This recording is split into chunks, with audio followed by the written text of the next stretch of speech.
Ribuan warga yang tergabung dalam Forum Masyarakat Taman Sasana Patra dan Patra Abadi Bersatu melakukan aksi unjuk rasa. Unjuk rasa kembali menyuarakan penolakan warga Kota Palembang masuk dalam wilayah Kabupaten Banyuasin.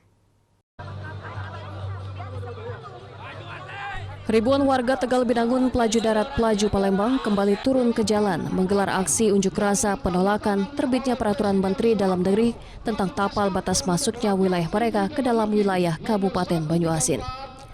Terbitnya Permendagri nomor 134 tahun 2022 dinilai merugikan masyarakat setempat.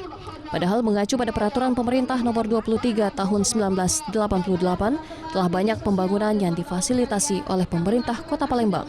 Berdirinya sekolah, fasilitas kesehatan dalam lingkungan masyarakat.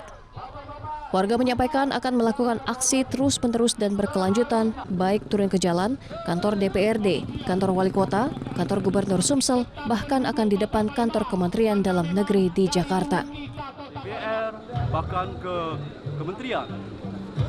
Kami juga akan terus melakukan aksi di jalan setiap bulan sampai tuntutan kami dipenuhi. Dan jalan terakhir, kalau itu juga tidak ada hasil, kami akan melakukan upaya hukum, melakukan gugatan ke pengadilan. Diketahui latar belakang aksi masyarakat di Tegal Binangun lantaran tapal batas yang berubah, sejumlah RT yang sebelumnya masuk wilayah Kota Palembang. Namun dengan terbitnya Peraturan Menteri Dalam Negeri justru masuk ke dalam wilayah Kabupaten Banyuasin. Dari Palembang, Muhammad Riza Fahlevi, iNews melaporkan.